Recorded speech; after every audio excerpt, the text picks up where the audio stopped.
Hello everyone, welcome back to our YouTube channel wealth unlimited.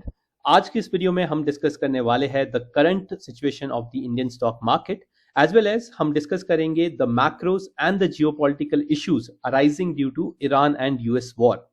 साथ ही साथ इस वीडियो में मैं आपको बताऊंगा कि how the market sentiments currently look and जो निफ्टी हमारा है उसका एक एनालिसिस हम करेंगे ऑन अ वीकली बेसिस, जहां पे जो हम सेंटिमेंट्स है मार्केट के वो जानने की कोशिश करेंगे for the upcoming month. So before starting the video मैं आपको बता दूं जो भी कंटेंट हम इस चैनल पे रखते हैं that is completely for educational purpose and अगर आपको किसी भी तरह का स्टॉक मार्केट में इन्वेस्टमेंट करना है तो आप प्लीज मेक श्योर करें कि आप अपने फाइनेंशियल एडवाइजर से डिस्कस करने के बाद ही करें। हमने अपने चैनल पे आज से 6 महीने पहले एक वीडियो रखा था जहां पे हमने डिस्कस किया था अबाउट गोल्ड एंड सिल्वर। उससे पहले भी हम गोल्ड और सिल्वर को काफी टाइम में कवर कर चुके हैं, तो अगर आपको गोल्ड और सिल्वर का नजरिया भी जानना है तो आप इन वीडियोस को भी देख सकते हैं। Now let's talk about the market mood index first। अगर मैं आपको बताऊं जो इंडियन स्टॉक मार्केट है वो करंटली ट्रेड कर रहा है एक्सट्रीम फियर में, और यहाँ पे एक मैसिव अपॉर्चुनिटी क्रिएट होती है whenever the indices or the market mood indexes are in extreme fear situation या after a huge sell off। जब लोगों के पास पैसा नहीं होता है, जब लगता है कि मार्केट यहाँ से खत्म हो जाएगा, that is the right time when you should start thinking about making more investments and keep continuing your SIPs in the market। और ये वही टाइम है जहां पे मुझे लगता है कि personally you should continue your SIPs, और जहां पे भी आपको क्वालिटी स्टॉक्स मिलते हैं, फंडामेंटली साउंड स्टॉक्स मिलते हैं, वहां पे आपको अपना इन्वेस्टमेंट या फिर अपनी SIPs कंटिन्यू रखनी चाहिए। Right now looking at the Nifty 50 index, this is the weekly chart और मैं आपको दिखा देता हूं जो हमारा निफ्टी 50 का इंडेक्स है वो 22,713 पे क्लोज हुआ था। एंड 22,713 पे क्लोज होने के बाद अगर मैं वीकली कैंडल की बात करूं तो यहाँ पे एक आपको डोजी या फिर आपको एक हैमर कैंडल देखने के लिए मिलती है। राइट अगर आप यहाँ पे देखेंगे जो हमारा डिमांड जोन है that comes around 21,750 to the level of 22,200। तो जब तक 22,200 का लेवल नहीं टूटता है और 21,700 का लेवल नहीं टूटता है on a down side, Nifty अभी भी एक काफी अच्छे डिमांड जोन में आपको देखने के लिए मिलेगा। The moment Nifty breaks down the below level of 21,800, तो यहाँ पे कुछ serious gaps है जो open हो सकते हैं which can further take market down to the level of 20,000 as well। But currently situation अगर मैं बात करूँ तो मुझे नहीं लगता कि निफ्टी अपना जो सपोर्ट है 22,200 का और इवन 21,800 का तोड़ेगा नहीं। तो यहाँ पे अगर आप देखें तो अगर नेक्स्ट वीक को हमें यहाँ पे एक मेजर कैंडल देखने के लिए मिलती है which engulfs और which breaks the top of the current week candle, जो करंट वीक का हाई था वो अगर मैं आपको बताऊं तो दैट वाज अराउंड 22,965 के अराउंड। अगर हम इसके ऊपर क्लोजिंग करते हैं next week then there is a very good chance कि यहाँ से मार्केट आपको रिवर्सल करता हुआ दिखा सकता है। राइट तो आपको क्लोजिंग यहाँ पे चाहिए होगी इस पर्टिकुलर कैंडल के ऊपर, और यहाँ से एक बहुत ही तेजी से शार्प रिकवरी आपको देखने के लिए मिल सकती है निफ्टी 50 के इंडेक्स में for the level of 24,000 in the coming month, provided one condition कि हम लोग जो ये इस वीक की कैंडल है इसके ऊपर क्लोज होते हैं, that will be a confirmation कि यहाँ से मार्केट का ट्रेंड चेंज होने वाला है।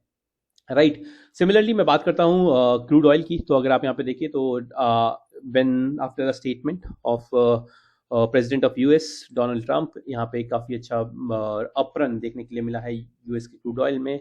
दे have been continuously pushing to annihilate Iran, जो कि मुझे लगता नहीं है कि ज़्यादा टाइम तक चलने वाला है इन कमिंग 2 वीक्स और 3 weeks. That's what even mister president mister Trump said कि यहाँ पे आपको एक करेक्शन देखने के लिए या फिर आपको वॉर खत्म होते हुए दिख सकती है।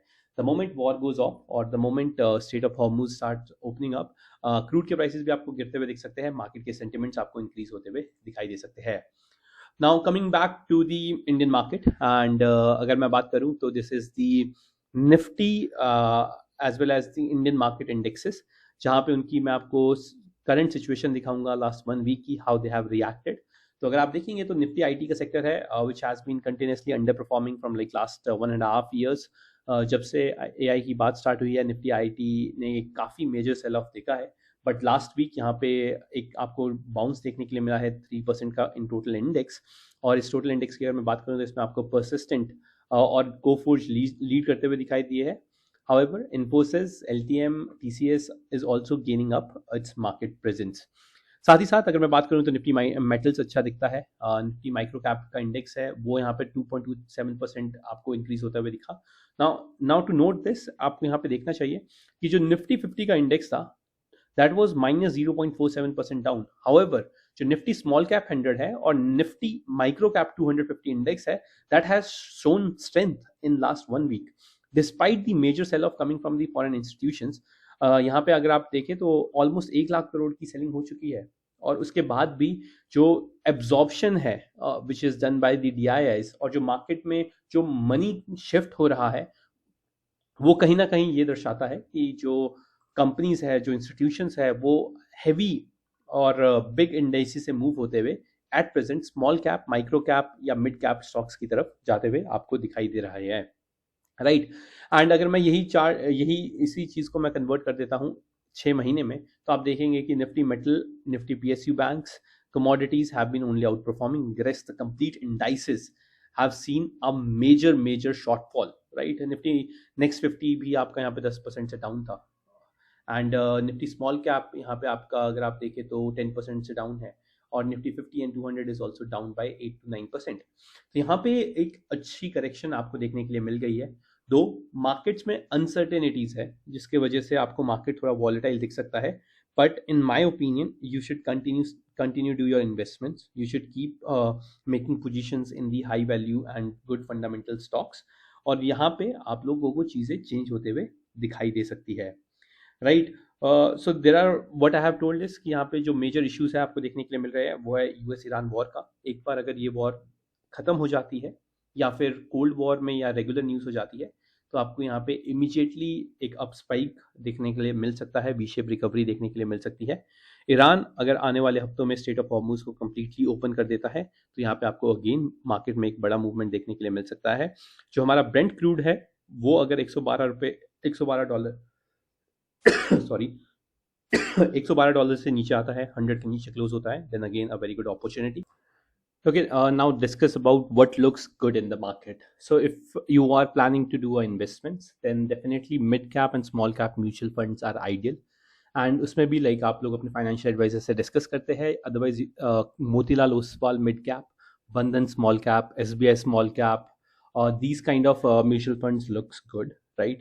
And if I talk about stocks or a particular sector which looks good, तो मेरे हिसाब से यहाँ पे कुछ इंडाइसेस है, you can directly weigh into indices as well, जहाँ पे सबसे पहला डिफेंस सेक्टर है जो मुझे काफ़ी अच्छा लगता है। With the ongoing war, be it it is going to end or not, a huge capex or huge potential I see in this particular sector। और जो इंडिया के डिफेंस सेक्टर है वहाँ पे आपको एक मेजरली काफ़ी बड़ी ऑर्डर बुक भी देखने के लिए मिल सकती है, right. And secondly like the data centre with the rise in AI tech, data centres की डिमांड काफ़ी बढ़ने वाली है, तो आपको डेटा सेंटर का जो इंडेक्स है और डेटा सेंटर के जो कुछ स्टॉक्स है वहाँ पे भी आपको डेफिनेटली नज़र रखने की ज़रूरत है, right. Apart from this like these two themes I think that it is high time like we start betting on the power sector as well. The power and the energy sector is going to be the next big thing, because with the rise of challenges in oil sector, with the rise of challenges in Brent crude and things, you will see that there is a huge shift or a huge wave coming, which will put lot of money not only into power but also into green energy sector as well, right. Apart from this, this is Scanex by Dhan. They have also given a lot of good screeners, which you can definitely go and check out, and you can start looking at the stocks where you can see a good market cap, good rise, and good value can be created. So these are some of the mid cap stocks जहाँ पे market cap काफी बड़ा मेरे को देखने के लिए मिल रहा है, but at the same time there are some stocks like GE Vernova, TND power sector का है, काफी अच्छा लगता है, Hitachi energy, though the prices are high, but these two stocks are high potential growth stocks. Then there are stocks like KPIT Technologies, which is good. Then there are stocks like Natco Pharma. It's a small cap stock. Adani Power recently gave a breakout on charts. Eternal, again a fast growing company, seen a major correction in the stock prices. और Jio financial services the asset management company जहाँ पे एक large amount of corpus आपको बनता हुआ दिखाई दे सकता है. So there are stocks which are readily present, right? If you are someone who doesn't want to invest in stocks individually, go for the indices, go for the mutual funds, but do not stop investing, right? This is the market where you make money, and I think this is the opportunity one should not miss. Also, like अगर मैं अपने videos की बारे में बात करूँ तो last time, like when I made a video 11 months back, okay, and in this 11 months back, let me tell you very frankly, Nifty was down 16%. We are sitting in the same stage, same place, जहाँ पे मुझे लगता है कि ये काफ़ी अच्छी opportunity है इन्वेस्ट करने की, और आपको ये मिस नहीं करनी चाहिए. That's from my stand point of view. Rest आप अपने फाइनेंशियल एडवाइजर से डिस्कस करिए, बात करिए, and keep investing. That's it for today. If you have any questions, drop down. If you have any questions to ask, any stocks queries to ask, you can just put it down. I'll try to give honest feedback, what I see from the market, and how things can go from here. But all in all, मुझे लगता है कि market अपने bottom के and पे है. यहाँ से एक अच्छा टर्न अराउंड देखना चाहिए, and let's hope for the best and stay invested. Happy investing.